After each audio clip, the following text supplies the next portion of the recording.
Okay, welcome back once again to all my dear students. આજે video number 8 જેમાં આપણે વાત કરીશું આયનીય દ્રાવણોની વાહકતાનું માપન કેવી રીતે થાય છે. પણ એ પહેલા આપણે વિડિયો નંબર 7 નું રિવિઝન કરીએ તો વિડિયો નંબર 7 ની અંદર સૌપ્રથમ આપણે પહેલું તો વાત કરી હતી કે વિદ્યુત વિભાજન કોને કહેવાય. તો આપણે જોયું કે વિદ્યુત વિભાજનની અંદર કઈ ઊર્જાનું કઈ ઊર્જામાં રૂપાંતર થાય તો કહીએ કે વિદ્યુત ઊર્જાનું રાસાયણિક ઊર્જામાં રૂપાંતર થાય છે. બે ધ્રુવો લીધા અને એવું પણ જોયું કે વિદ્યુત રાસાયણિક કોષ અને વિદ્યુત વિભાજન કોષમાં જે એનોડ વિદ્યુત રાસાયણિક કોષમાં ઋણ હતા એ અહીંયા કેવા છે ધન, અને કેથોડ પેલામાં ધન હતા તો અહીંયા છે ઋણ. એટલે બીજું કે એનોડ ઉપર ઓક્સિડેશન થાય, કેથોડ ઉપર રિડક્શન. પણ અહીંયા કોઈ ક્ષાર સેતુની જરૂર પડતી નથી. એક જ દ્રાવણમાં બે વિદ્યુત ધ્રુવો ડુબાડવામાં આવે છે. અને જે દ્રાવણ આપણે લઈએ છીએ એ દ્રાવણ કેવું હોવું જોઈએ બેટા? તો વિદ્યુત વિભાજ્ય દ્રાવણ. કેવું હોવું જોઈએ? વિદ્યુત વિભાજ્ય. એ આપણે જોયું. ત્યારબાદ આપણે વાત કરી કે વાહકતા વિશે. તો આયનો દ્વારા વિદ્યુતનું વહન કેવી રીતે થાય છે, બરોબર? તો આપણે કહ્યું સૌપ્રથમ તો કે જ્યારે આયનો દ્વારા વિદ્યુતનું વહન થતું હોય તો સૌપ્રથમ મારે વાહકતા માપવાની હોય ને, તો મારે એવું કહેવાય કે સૌપ્રથમ તો અવરોધ કેટલો છે એ મારે સમજવું પડે. હવે અવરોધ એટલે શું? તો મેં તમને કહ્યું હતું R, જે લંબાઈના સમપ્રમાણમાં અને R છે ક્ષેત્રફળના વ્યસ્ત પ્રમાણમાં. એટલે આપણે લખ્યું કે R proportional to ρ into L/A, બરોબર? જ્યાં અવરોધને SI એકમ કયો તો આપણે કહ્યું કે ઓહમ, અને ρ જેને આપણે કહીએ અચળાંક એટલે કે અવરોધકતા, અને અવરોધકતાનો SI એકમ કયો આવ્યો બેટા? તો ઓહમ ઇન્ટુ મીટર, બરોબર? આપણે જોયું. ત્યારબાદ આપણે જોયું કે વાહકતા. અવરોધના વ્યસ્તને વાહકતા કહીએ છીએ અને અવરોધકતાના વ્યસ્તને વિશિષ્ટ વાહકતા કહીએ છીએ, બરોબર? જેને આપણે કપ્પા પણ કહીએ, કે તરીકે આપણે દર્શાવીએ. આ બધું આપણે ગઈકાલે ડિસ્કસ કર્યું કાલના વિડિયોમાં. હવે આજે આપણે વાત કરીશું કે આયનીય દ્રાવણોની વાહકતાનું માપન. ચાલો જોઈએ. આયનીય દ્રાવણોમાં વાહકતાનું માપન, બરોબર? ચાલો, ઓકે. સૌપ્રથમ આપણે વાત કરી કે અવરોધનું ચોક્કસ માપન વિસ્ટન બ્રિજ ની મદદથી થાય છે. એટલે અવરોધ મારે માપવાનું હોય, અવરોધનું ચોક્કસ માપન શેના દ્વારા? વિસ્ટન બ્રિજ થી થાય, બરોબર? આ આપણને ખબર હોવી જોઈએ કે વિસ્ટન બ્રિજ દ્વારા આપણે ચોક્કસ રીતે અવરોધનું મૂલ્ય માપી શકીએ છે, બરોબર? એટલે એ મુદ્દો આપણને ક્લિયર હોવો જોઈએ, બરોબર છે? એના પછી બીજો મુદ્દો આપણે એવું કહીએ, આયનની દ્રાવણોમાં અવરોધ માપવામાં બે સમસ્યાઓ આપણે એવું કહીએ કે ધ્યાન રાખવી પડે. બે સમસ્યાઓ છે. પહેલી સમસ્યાઓ કે પ્રથમ સીધો ડીસી પ્રવાહ કરવામાં આવે ને, એટલે ડીસી એટલે ડાયરેક્ટ કરંટ, બરોબર? તો ડીસી પ્રવાહ કરવાથી દ્રાવણનું સંઘટન બદલાય છે. એટલે પહેલી સમસ્યા, પ્રથમ સમસ્યા. તો જો શું કહ્યું બેટા? કે દ્રાવણ એટલે કે પ્રવાહ ડીસી પસાર કરવાથી, પ્રવાહ ડીસી પસાર કરવાથી શું થશે બેટા? દ્રાવણનું સંઘટન બદલાય છે. એટલે અહીંયા દ્રાવણનું સંઘટન બદલાય, બરોબર? સમજી ગયા? અને બીજું એક કે દ્રાવણ ને વિસ્ટન બ્રિજ સાથે ધાત્વિય વાયર સાથે ઘન વાહકથી જોડી શકાતું નથી. એટલે બીજી સમસ્યા એવી છે કે દ્રાવણને અહીંયા લખીએ બીજી સમસ્યા. શું છે બેટા? કે બીજી સમસ્યા આપણે એવું કહીએ કે દ્રાવણને વિસ્ટન બ્રિજ સાથે દ્રાવણને વિસ્ટન બ્રિજ સાથે ડાયરેક્ટ એટલે કે વિસ્ટન બ્રિજ સાથે ધાત્વિય વાયર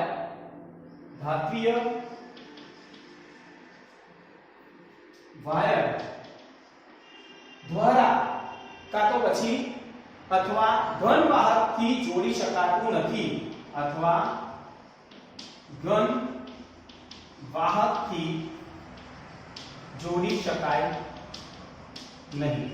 કોને બેટા? તો આ બીજી બે સમસ્યાઓ છે. પહેલી સમસ્યા એવું કહ્યું કે ડાયરેક્ટ જો ડીસી પ્રવાહ ડાયરેક્ટ કરંટ જો પસાર કરવામાં આવે તો દ્રાવણનું શું થાય? તો સંઘટન થતું નથી, બદલાઈ જાય છે સંઘટન દ્રાવણની અંદર. અને બીજું એવું કહ્યું કે જો દ્રાવણને વિસ્ટન બ્રિજ સાથે ધાત્વિય વાયર અથવા તો ઘન વાહક સાથે જોડી શકાતા નથી. આ બે સમસ્યાઓ થઈ. તો પ્રથમ સમસ્યાનું નિરાકરણ આપણે એવું કે શક્તિનો ઉલટસુલટ પ્રવાહ સ્ત્રોત વાપરીને દૂર કરી શકાય. એવું કહેવાય કે પ્રથમ સમસ્યાનું નિરાકરણ એવું કહીએ કે શક્તિનો શું કહીએ? ઉલટસુલટ. શક્તિનો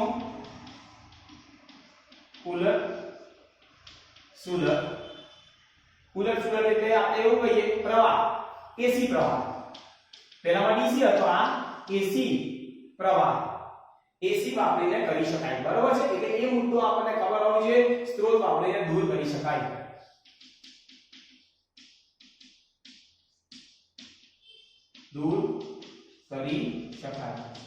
બેટા આમાં કયો હતો? ડીસી. હવે કયો વાપરી લો? એસી વાપરી લો. Alternating current. એટલે પહેલી સમસ્યાનું નિરાકરણ થઈ ગયું. એટલે એનો મતલબ એવો થયો કે જ્યારે તમે એસી વાપરશો ને ત્યારે દ્રાવણની અંદર સંઘટન બદલાશે નહીં. અને બીજી સમસ્યા ને આપણે એવું કહીએ ખાસ ડિઝાઇન કરેલું પાત્ર. એટલે બીજી સમસ્યા માટે ખાસ ડિઝાઇન કરેલ પાત્ર એટલે કે ખાસ ડિઝાઇન કરેલું એક પાત્ર લો જેને વાહકતા આપણે એવું કહીએ કે જેને આપણે શું કહીશું? તો વાહકતા કોષ કહે છે. જેને વાહકતા કોષ કહે છે. એટલે ખાસ ડિઝાઇન કરેલું એક સાધન લેવાનું જેને વાહકતા કોષ કહે અને તેનો ઉપયોગ કરીને તેને ઉકેલી શકાય. તેનો ઉપયોગ કરી તેને ઉકેલી શકાય. બરાબર? એટલે બે સમસ્યાઓનું નિરાકરણ થઈ ગયું. પહેલા એસી લઈ લો અને બીજું ખાસ આપણે એવું કહીએ કે ખાસ ડિઝાઇન કરેલું કોઈ પણ એક પાત્ર લો અને એની અંદર એક પ્રક્રિયા કરો. વાહકતા કોષ કહે છે અને એનો ઉપયોગ કરીને આપણે શું કરીશું કે બીજી સમસ્યાનું નિરાકરણ એટલે કે વિસ્ટન બ્રિજ ના દ્રાવણ સાથે જોડવામાં આવશે નહીં. ક્લિયર? હવે આપણે બધા જાણીએ છીએ કે R એટલે શું બેટા? તો R એટલે અવરોધ. અવરોધ એટલે ρ * L/A. બરોબર છે? જેને આપણે એવું પણ લખાય કે 1/k * L/A. બરોબર કે નહીં? ક્લિયર? L/A શું છે? L/A જેને આપણે કહીએ કોષ અચળાંક કહે છે. શું કહીએ? કોષ અચળાંક. બરોબર? L/A ને આપણે શું કહીએ બેટા? કોષ અચળાંક. આ આપણને ખબર પડવી જોઈએ. કોષ અચળાંકનો G સ્ટાર વડે પણ દર્શાવવામાં આવે છે. એટલે તેને આપણે દર્શાવીશું G સ્ટાર. ઓકે? જેને કોષ અચળાંક તરીકે આપણે ગણીએ છીએ. ક્લિયર? તેનો આધાર બંને વિદ્યુત ધ્રુવો વચ્ચે અંતર અને આડછેદના ક્ષેત્રફળ પર રહેલો છે. તેનો આધાર એટલે G સ્ટાર નો આધાર બંને વિદ્યુત ધ્રુવ વચ્ચેનું અંતર અને આડછેદના ક્ષેત્રફળ પર રહેલો છે. કોનો? G star. G સ્ટાર એટલે શું કહીએ બેટા? કોષ અચળાંક. આ આપણને ખબર હોવી જોઈએ. ક્લિયર થઈ ગયું? આ ચાલો નેક્સ્ટ મુદ્દો આપણે એવું કહીએ બેટા કોષ અચળાંકની તો આપણે વાત કરી. હવે કોષ અચળાંકનું માપન સામાન્ય રીતે તો જેની વાહકતા જાણતા હોઈએ તેવું દ્રવણ ધરાવતા કોષનો અવરોધ માપીને કરી શકાય છે. આપણે એવું કહીએ દાખલા તરીકે G સ્ટાર છે બેટા, એનું માપન મારે કરવું છે તો આપણે કહીએ શું કહીશું L/A, બરાબર. જેને આપણે લખાય R * K. K એટલે આપણને ખબર છે, બરાબર. અચળાંક ક્લિયર. અહીંયા તમે જો L/A બરાબર R * K. આ કેવી રીતે લખાયું તો આપણને ખબર છે કે આ તમે જો કે R બરાબર 1/K * L/A, એટલે અહીંયા જાય એટલે R * K બરાબર L/A. ક્લિયર થઈ ગયું આ, બરાબર. હવે આપણે વાત કરીએ કે વિસ્ટર્ન બ્રિજ માં બે અવરોધ R3 અને R4. પહેલા તો વિસ્ટર્ન બ્રિજ આપણે ડ્રો કરીએ. અહીંયા શું ડ્રો કરીએ? વિસ્ટર્ન બ્રિજ. ચાલો કેવી રીતે ડ્રો થશે? ચાર આમ હોય. કેટલા આમ? ચાર. 1 2 અહીંયા 3 અને આ 4, બરાબર છે. અહીંયા એક સૂચક આપણે લગાવેલો છે અને બંને થ્રુ અહીંયા આપણે કોઈ એક AC આપીએ છીએ કે આપણે વાત કરી કે DC ની જગ્યાએ શું લગાવીશું? AC, alternating current. અહીંયા એક અવરોધ છે, બરાબર. બીજું આપણે R1 અહીંયા લઈએ. આ કેવો છે? વેરીએબલ છે, બરાબર. P સંસૂચક છે, બરાબર. બીજું આપણે કહીએ અહીંયા અવરોધ અને અહીંયા પણ અવરોધ. આ છે R1, R2, R3 અને R4. ક્લિયર. ચાર અવરોધ થઈ ગયા. કાં તો પછી આપણે અહીંયા R3 અહીંયા સામે લઈ લઈએ અને R4. ક્લિયર થઈ ગયું. આને આપણે શું કહીએ? સંસૂચક. સૂચક એટલે ડિટેક્ટર, જેને આપણે સંસૂચક પણ કહીએ. હવે આમાં શું થાય ખબર છે કે જ્યારે આ બંને, આ દાખલા તરીકે આ પોટેન્શિયલ અને આ પોટેન્શિયલ બંને પર પોટેન્શિયલ સરખું હોય, આ તો અહીંયાથી આપણે આપીએ છીએ, પણ આ પોઈન્ટ અને આ પોઈન્ટ ઉપર જો બંને પોટેન્શિયલ સરખા આવ્યા તો એનો મતલબ થયો મારો બ્રિજ બેલેન્સ છે. અને બેલેન્સ છે એટલે આ જે સંસૂચક છે ને એ ડિફ્લેક્શન શું બતાવશે? 0. અને 0 બતાવે એટલે શું ઇન્ડિકેટ કરે કે મારો બ્રિજ કેવો છે? બેલેન્સ. પણ જો અહીંયાથી કોઈ એક અવરોધ આ બદલવામાં આવે તો બ્રિજ કેવો થશે? અનબેલેન્સ. કેવો થશે? અનબેલેન્સ. અને અનબેલેન્સ થતો હોવાથી અહીંયા જે સંસૂચક છે એ તમને ડિફ્લેક્શન બતાવશે. જેમ કે ઘરની અંદર કોઈ તમે જો મીટર ડિફ્લેક્શન બતાવતા હોય છે તો એ પોટેન્શિયલ ડિફરન્સ થી બતાવે. પોટેન્શિયલ ડિફરન્સ એટલે આ બેમાં ડિફરન્સ હોય તો અહીંયાથી આપણને મીટર ડિફ્લેક્શન બતાવે, અધરવાઇઝ ડિફ્લેક્શન બતાવે નહીં, બરાબર. એટલે અહીંયા આપણે કહીએ કે તમે જો વિસ્ટર્ન બ્રિજમાં બે અવરોધ R3 અને R4 દર્શાવે છે. અવરોધ કયા કયા છે? અવરોધ દર્શાવે કોણ? R3 અને R4 દેખાય છે. આ બે શું છે? અવરોધ, જેને કહીએ રેઝિસ્ટન્સ, બરાબર. બીજું આપણે કહીએ છીએ કે R1 જે છે, R1 એ અવરોધ છે પણ કેવો છે? ચલિત અવરોધ. ચલિત એટલે વેરીએબલ, જેને આપણે બદલી શકીએ, બરાબર. અને બીજું આપણે કહીએ કે અજ્ઞાત અવરોધ, જેને આપણે કહીએ R2. અજ્ઞાત અવરોધ. અજ્ઞાત એટલે આપણને ખબર નથી અને એનું મૂલ્ય માટે શોધવાનું છે. ખ્યાલ આવી ગયો? તો એ મુદ્દાઓ આપણને ખબર હોવી જોઈએ. હવે અજ્ઞાત અવરોધ આપણે એવું લખાય કે R2 R3 બરાબર R2 R3 બરાબર R1 R4 R1 * R4. હવે એવું લખાય અજ્ઞાત અવરોધ. કયો હતો અજ્ઞાત અવરોધ? R2. R2 ને કરતા બનાવીને એવું લખાશે R1 * R4 ભાગ્યા R3. બરોબર. આ શું થયું? અવરોધ. જોઈ લો એક વખત. બધું ક્લિયર હોવું જોઈએ. ક્લિયર? અહીંયા સુધી જો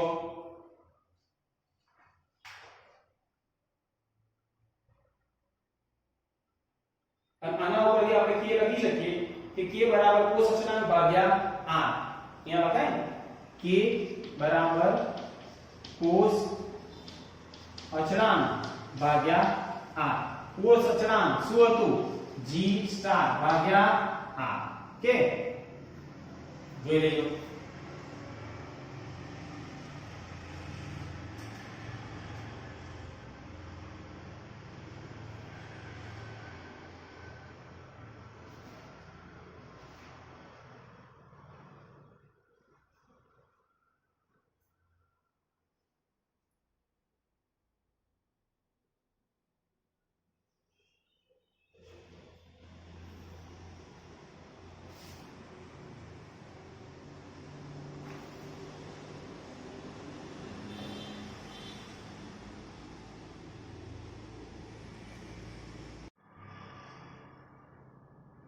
ઓકે, ચાલો નેક્સ્ટ બીજું આપણે જોઈશું હવે.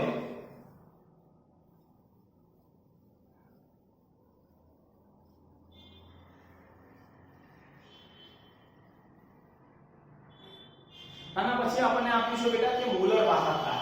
ઓકે, ઇમ્પોર્ટન્ટ પોઈન્ટ છે, ધ્યાન આપજો.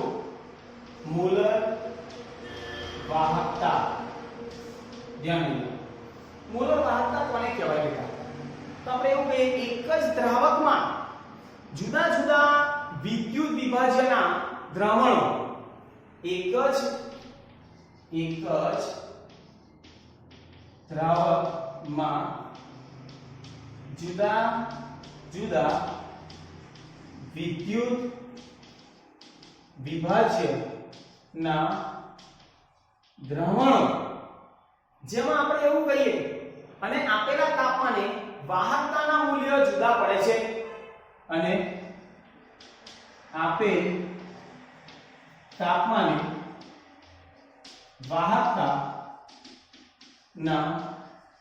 મૂલ્યો જુદા પડે છે. બરોબર? અને એટલા માટે તેનું દ્રાવણ જે છે ને એ આયનોના ભાર અને કદ જેમાં તે વિદ્યુત એટલે કે વિયોજિત થતા હોય છે. દાખલા તરીકે જેમ કે એક્ઝામ્પલ લઈએ કે એક જ દ્રાવક હોય અને જુદા જુદા વિદ્યુત વિભાજનના દ્રાવણો અને આપેલ તાપમાને વાહકતાના મૂલ્ય કેવા હોય જુદા જુદા. એનો મતલબ એવો થાય બેટા કે વિદ્યુત વિભાજ્ય પદાર્થ જુદા જુદા હોય તો તેની વાહકતા પણ જુદી જુદી જ હોય. એ તેના કદ ઉપર આધાર રાખે, આયનોના કદ અને આયનોના ભાર ઉપર આધાર રાખે. એટલે તેનું દ્રાવણ આયનોના ભાર અને કદ જેમાં તે વિયોજિત થાય છે તેનું દ્રાવણ આયનો ના ભાર અને આયનો ના કદમાં વિયોજિત થાય છે. શું થાય છે? વિયોજિત થાય. એટલે એના ઉપર ભાર અને કદ ઉપર આધાર રાખે છે. બરાબર? હવે એવું કહીએ વિદ્યુત વિભાજનની સાંદ્રતા અને વિદ્યુત દબાણની અસર નીચેના આયનોમાં થતું સ્થાનાંતર પર અલગ અલગ વાહકતા માટે જવાબદાર છે. એટલે કે આપણે એવું કહીએ કે વિદ્યુત વિભાજનની સાંદ્રતા જો અલગ અલગ હોય તો તેની વાહકતા પણ કેવી હશે? અલગ અલગ. બરોબર? એટલે એ મુદ્દો આપણને ખબર હોવી જોઈએ. તો આપણે લખીએ મોલર વાહકતા કોના ઉપર આધાર રાખે? સાંદ્રતા પર આધાર રાખે. એટલે અહીંયા લખું મોલર વાહકતા બરાબર k એટલે વિશિષ્ટ વાહકતા ગુણ્યા 1000 ભાગ્યા c. બરોબર? અને એકમ લખવો હોય તો મોલર વાહકતાને આપણે લેમ્ડા m તરીકે દર્શાવીએ, જેનું SI એકમ સિમેન્સ સેન્ટીમીટર સ્ક્વેર અને મોલ ઇન્વર્સ. કેવી રીતે આપણે કપ્પાનો SI એકમ આપણને ખબર છે કે સિમેન્સ સેન્ટીમીટર ઇન્વર્સ ગુણ્યા 1000 સેન્ટીમીટર ક્યુબ ભાગ્યા લીટર. ठीक है, 1 लीटर बराबर 1000 सेंटीमीटर क्यूब. क्लियर? भाग्या सांद्रता C मोल प्रति लीटर. ओके, હવે જો સેન્ટીમીટર અહીંયા બે ગયા, આ લીટર लीटर બરાબર છે. તો હવે શું કહ્યું? સિમેન્સ સેન્ટીમીટર સ્ક્વેર અને મોલ ઇન્વર્સ. ક્લિયર? એટલે આના ઉપરથી એકમ થઈ ગયો, એનો શું થશે? સિમેન્સ સેન્ટીમીટર સ્ક્વેર અને મોલ ઇન્વર્સ. આ કોનો SI એકમ થયો? મોલર વાહકતા. Most important siemens centimetre square mall inverse. અને એને લખવું હોય તો 1 સિમેન્સ સેન્ટીમીટર સ્ક્વેર અને મોલ ઇન્વર્સ હોય બરાબર 10 ની કેટલા ઘાત -4 ઘાત આવશે ને, બરાબર. મીટર છે સેન્ટીમીટર છે, મીટરમાં કરવું છે તો -4 સિમેન્સ મીટર સ્ક્વેર અને મોલ ઇન્વર્સ. અને જો 1 સિમેન્સ મીટર સ્ક્વેર અને મોલ ઇન્વર્સ હોય તો 10 ની 4 ઘાત સિમેન્સ સેન્ટીમીટર સ્ક્વેર અને મોલ ઇન્વર્સ. કેમ કે આ સ્ક્વેર છે એટલે આપણે એવું કહીએ કે 1 સેન્ટીમીટર સ્ક્વેર બરાબર 10 ની -4 ઘાત મીટરનો વર્ગ, બરાબર. એ આપણને ખબર હોવી જોઈએ. ચલો જોઈ લો બધું જ, અને આપણે કહેવાય મોલર વાહકતા, બરાબર. ચલો જોઈ લો.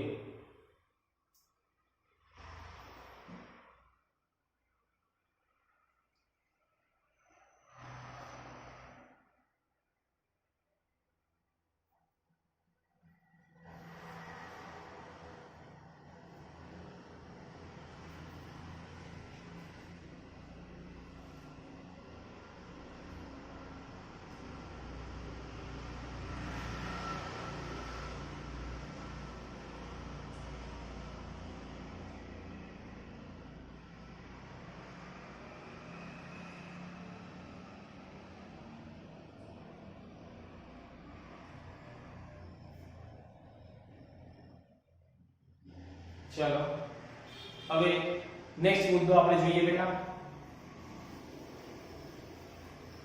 નેક્સ્ટ પોઈન્ટ આપણને આપ્યો કે વાહકતા અને મોલર વાહકતા નું સાંદ્રતા સાથે વિચરણ. વાહકતા અને મોલર વાહકતા નું સાંદ્રતા સાથે વિચરણ, બરાબર.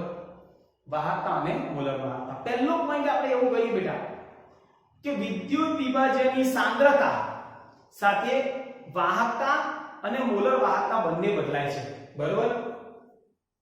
એવું કહીએ વિદ્યુત વિભાજ્ય ની સાંદ્રતા સાથે વાહકતા અને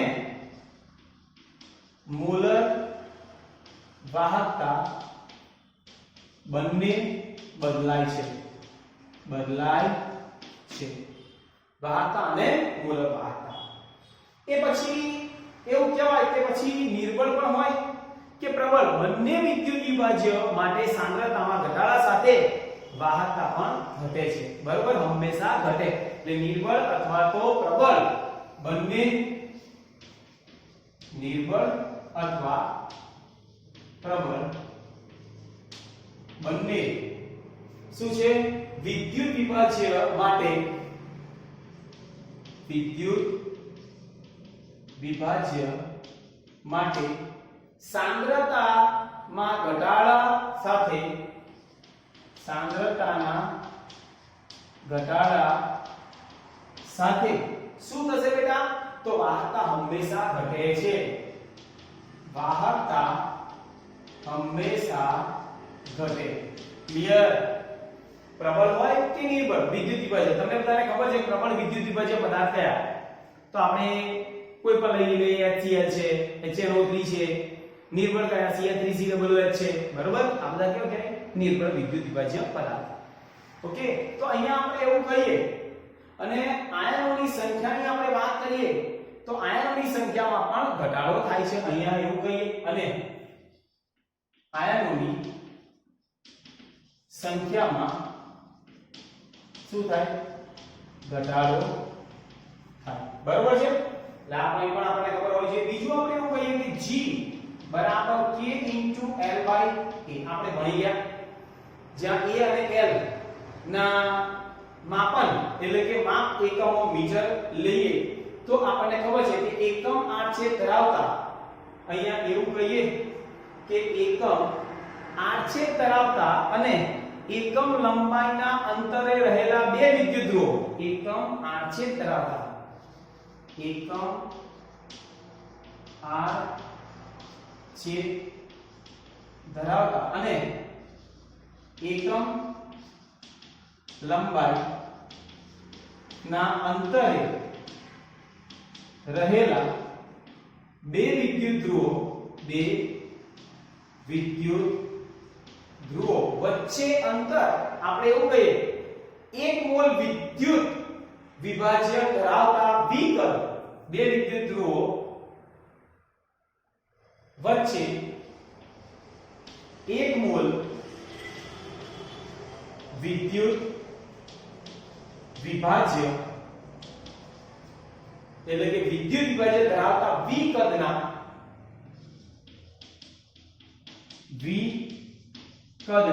બરાબર વિકદ છે દ્રાવણની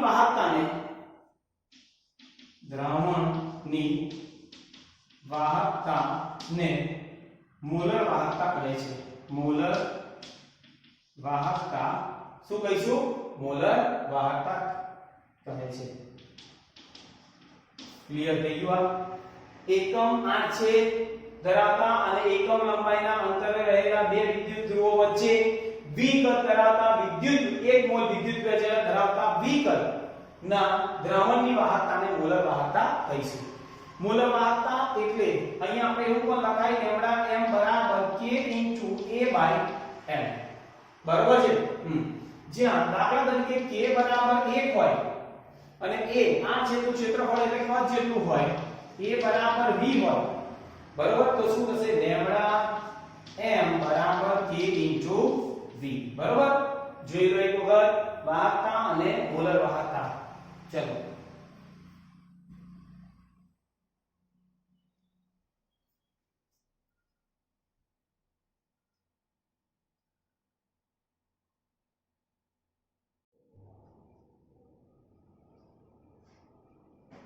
આની અંદર એવું પણ લખી શકાય બેટા કે જો 1 મોલ વિદ્યુત વિભાજ્ય દ્રાવણનું કુલ કદ 1 મોલ વિદ્યુત વિભાજ્ય દ્રાવણનું કુલ કદ v વધારવામાં આવે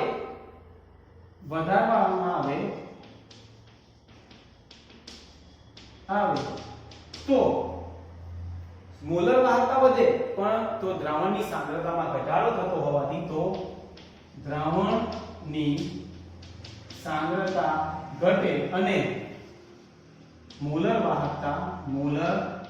વાહકતા વધે છે આ સમજો કે આપણે બધા જાણીએ છીએ આ રિલેશન કે લેમ્ડા એ મોલર વાહકતા k * 1000 ભાગ્યા c સાંદ્રતા વધે તો મોલર વાહકતા ઘટે અને લેમ્ડા m બરાબર k * v કદ વધે તો મોલર વાહકતા પણ વધે બરોબર એટલે આ મુદ્દો આપણને ખબર હોવી જોઈએ ક્લિયર ઓકે બીજું આપણે એવું કહીએ છીએ આની અંદર કે જ્યારે દ્રાવણની સાંદ્રતા શૂન્ય થાય એટલે કે અનંત મંથન પામે ત્યારે મોલર વાહકતાને સીમિત મોલર વાહકતા કહે છે એટલે એવું કહીએ જ્યારે વિદ્યુત વિભાજ્ય દ્રાવણની સાંદ્રતા શૂન્ય થાય એટલે અનંત મંથન પામે અનંત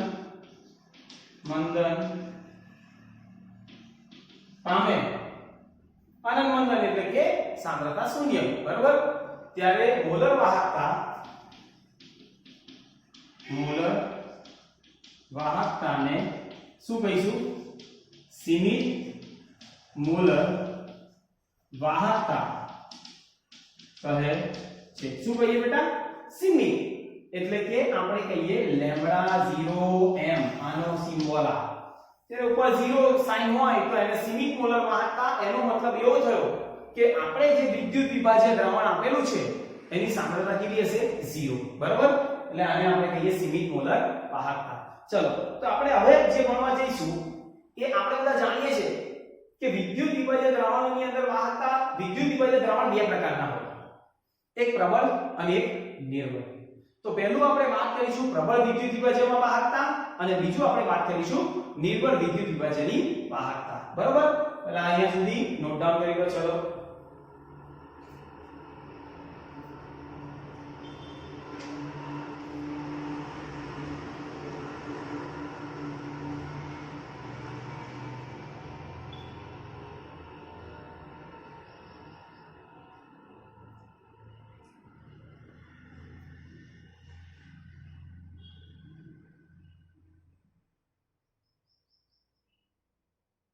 ચાલો થઈ ગયું નેક્સ્ટ મેં તમને કહ્યું એ રીતે પહેલું આપણે વાત કરીશું પ્રબળ વિદ્યુત વિભાજ્ય અને પછી આપણે વાત કરીશું નિર્બળ વિદ્યુત વિભાજ્ય બરાબર પ્રબળ એટલે જેનું સંપૂર્ણપણે આયનીકરણ થાય તેને આપણે પ્રબળ કહીએ અને જેનું સંપૂર્ણપણે આયનીકરણ ન થતું તેને આપણે શું કહીએ નિર્બળ બરાબર તો પહેલા આપણે વાત કરીશું પ્રબળ વિદ્યુત વિભાજ્ય અહીંયા જોઈએ કે પ્રબળ વિદ્યુત વિભાજ્ય શું છે ની વાહકતા ઓકે અને પેલી બાજુ આપણે જોઈશું નિર્બળ વિદ્યુત વિભાજ્યની વાહકતા વિદ્યુત વિભાજ્યની શું હશે વાહકતા બરાબર એક પ્રબળ છે અને એક નિર્બળ છે ચલો પ્રબળ વિદ્યુત વિભાજ્યના દ્રાવણનું મંથન કરતા અહીંયા પહેલા લખીએ પ્રબળ વિદ્યુત વિભાજ્ય ના દ્રાવણનું મંથન કરતા બેટા મંથન થાય તો તેની વાહકતા લેમ્ડા m ના મૂલ્યમાં વધારો થાય છે તો તેની વાહકતા લેમ્ડા m માં વધારો થાય છે વધારો થાય અવિજ્ઞાન તો લેમ્ડા m એટલે આપણે જાણીએ છીએ અહીંયા કે લેમ્ડા m બરાબર lambda 0 m minus a into c raised to 1 by 2 a into c raised to 1 by 2 બરાબર હવે અહીંયા મારે આલેખ દોરવો હોય તો કેવી રીતે દોરી શકું ધ્યાન આપજો આ રીતે એક આલેખ છે એક પ્રબળ અને એક નિર્બળ વિદ્યુત વિભાજ્ય પદાર્થ માટે એક આંતરછેદનું મૂલ્ય મળે છે એકમાં આંતરછેદનું મૂલ્ય મળતું નથી કોના વચ્ચે તો મોલર વાહકતા અહીંયા છે લેમ્ડા m જેને સિમેન્સ સેન્ટીમીટર સ્ક્વેર અને મોલ ઇન્વર્સ અને c 1/2 જેમાં આપણે કહીએ મોલ પ્રતિ લિટર રેઝ ટુ 1/2 ક્લિયર એક આપણે લીધું દાખલા તરીકે આ KCl છે અને આ જે છે KCl3COOH છે તમે જો આ નિર્બળ છે અને આ પ્રબળ છે આપણે પહેલા જેની વાત કરવાની પ્રબળ એટલે KCl ક્લિયર તો તેમાં અહીંયા એવું કહીએ કે સાંદ્રતા 0 થાય છે એટલે આ વાહકતાને આપણે કઈ વાહકતા કહીએ સીમિત મોલર વાહકતા એટલે લેમ્ડા 0 એમ મળી ગયું બરાબર એટલે મોલર વાહકતા આપણે પ્રબળ વિદ્યુત વિભાજ્ય માટે શોધી શકાય આ સૂત્ર ઉપરથી બરાબર જોઈએ લેમ્ડા m ના મૂલ્ય સાથે c 1/2 ના આલેખ આપણે જોયું બરાબર સીધી રેખા આપણને મળે છે કે મેં તમને એવું સમજાવ્યું હતું કે જેમ જેમ સાંદ્રતા વધે તેમ તેમ વાહકતા શું થાય ઘટે કઈ વાહકતા મોલર વાહકતા સમજો સાંદ્રતા વધારતા મોલર વાહકતા ઘટે છે તે આપણે સમજ્યા હવે આંતરછેદનું મૂલ્ય આની અંદર લેમ્ડા 0 m એટલે આંતરછેદનું એટલે સીમિત મોલર વાહકતા થઈ ગઈ કે અહીંયા સાંદ્રતા કેવી હતી 0 તો આ જે વાહકતા થવાની તેને આપણે શું કહીએ 0 સાંદ્રતાએ જે વાહકતા હોય તેને સીમિત મોલર વાહકતા આપણે કહીએ છીએ ઓકે અને એ શું છે અચળાંક a નું મૂલ્ય a એટલે એ અચળાંક છે એ વિદ્યુત વિભાજનના પ્રકાર આપેલા દ્રાવકો અથવા તાપમાન પર આધાર રાખે a અચળાંક વિદ્યુત વિભાજ્ય એટલે કે જે પદાર્થ આપણે લીધો હોય વિદ્યુત વિભાજ્ય ના પ્રકાર બીજું આપણે કહીએ કે દ્રાવક કયો લીધો છે અને આપેલ દ્રાવક અને તાપમાન આપેલ દ્રાવક અને ત્રીજું આપણે કહીએ તાપમાન પર આધાર રાખતા હોય છે બરાબર જેમ કે આપણે એવું લઈએ NaCl ચલો તેનું પ્રમાણ કેટલું છે 1:1 ક્લિયર થઈ ગયું બરાબર KCl તેનું પ્રમાણ 1:1 બરાબર BaCl2 લો CaCl2 લો CaCl2 એનું પ્રમાણ 2:1 બીજું કે MgCl2 લઈ લો આનું પ્રમાણ પણ 2:1 ક્લિયર એટલે પ્રબળ વિદ્યુત વિભાજ્ય માટે એવું કહીએ કે શું આપણને મળે બેટા તો મોલર વાહકતા આપણે શોધી શકીએ બરાબર એક જ પ્રકારના કોઈ પણ વિદ્યુત વિભાજ્ય ના મૂલ્યો હોય તો એની માટે a નું મૂલ્ય કેવું હોય સરખા જ હોય એટલે a ના મૂલ્ય એક જ પ્રકારના વિદ્યુત વિભાજ્ય હોય તો એનું મૂલ્ય કેવું હશે સરખું ક્લિયર તો આ આપણે વાત થઈ કઈ પ્રબળ વિદ્યુત વિભાજ્ય હવે આપણે વાત કરીશું બેટા કે ભાઈ નિર્બળ વિદ્યુત વિભાજ્ય એટલે શું જોઈએ ચલો નિર્બળ પ્રબળ કરતા નિર્બળ વિદ્યુત વિભાજ્યની સાંદ્રતા ના ઘટાડા સાથે વાહકતામાં વધારો વિશે જણાય છે સાંદ્રતાના ઘટાડા સાથે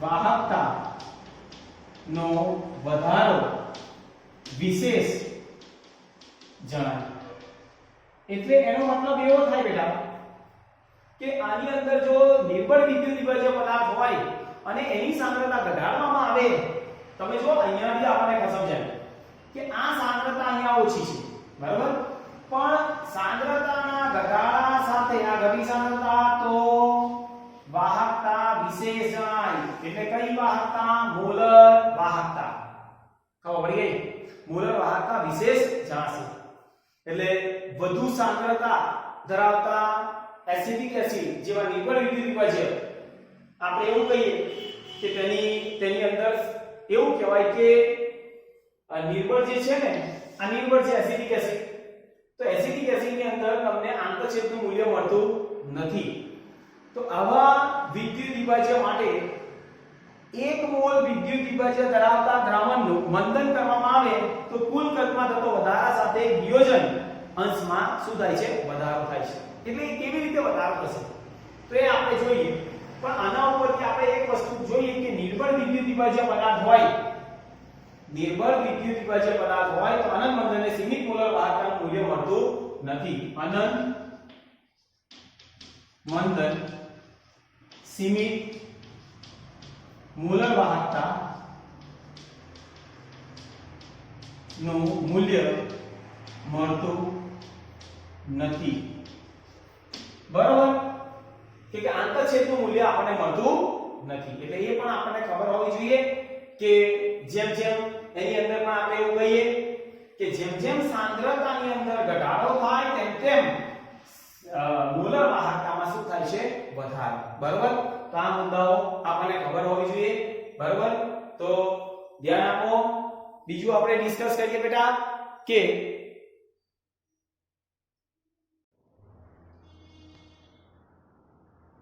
હવે આપણે વાત કરીશું બેટા કે નિર્બળ વિદ્યુત વિભાજ્ય માટે Ka અને સીમિત મોલર વાહકતા વચ્ચેનો સંબંધ Ka અને λ0m વચ્ચેનો સંબંધ બરાબર છે ચાલો સૌપ્રથમ તો આપણે એવું કહીએ કે વિયોજન અંશ આલ્ફા બરાબર λm ભાગ્યા λ0m બેનો ગુણોત્તર થયો જેમાં આપણે એવું કહેવાય કે λm એટલે મોલર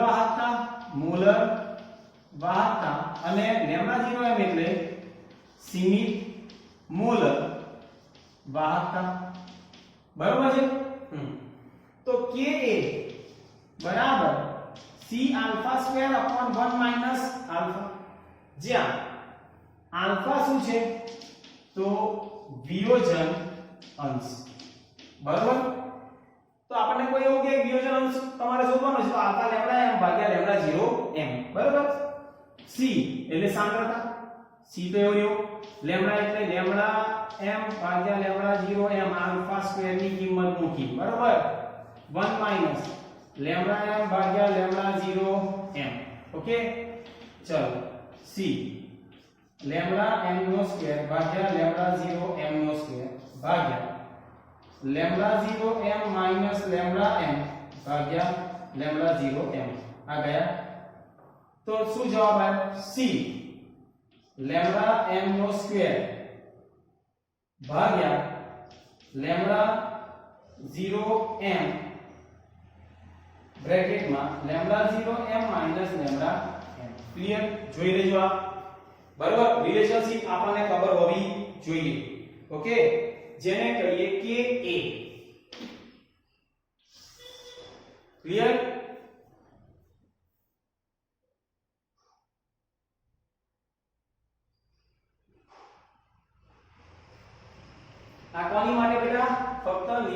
વિદ્યુત વિભાજન માટે. ફરીથી એક વખત પ્રબળ વિદ્યુત વિભાજનની વાહકતા એટલે કે મોલર વાહકતા આપણે સરળતાથી શોધી શકીએ, કારણ કે તેની અંદર આપણને આંતરછેદનું મૂલ્ય મળે છે, પણ નિર્બળ વિદ્યુત વિભાજન માટે આપણે શોધી શકતા નથી. કારણ શું? કારણ કે સીમિત મોલર વાહકતા આપણે આંતરછેદનું મૂલ્ય મળતું નથી, એટલે સાંદ્રતા જે છે ને એ શૂન્ય થતી નથી. કોના માટે? નિર્બળ વિદ્યુત વિભાજન માટે. ક્લિયર? તો અહીંયા સુધી નોટ ડાઉન કરો. આજના વિડિયોમાં આટલું ઇનફ. નેક્સ્ટ વિડિયોની અંદર આવતીકાલે આપણે આના રિલેટેડ થોડા એક્ઝામ્પલ પણ આપણે જોઈશું. Okay, thank you very much.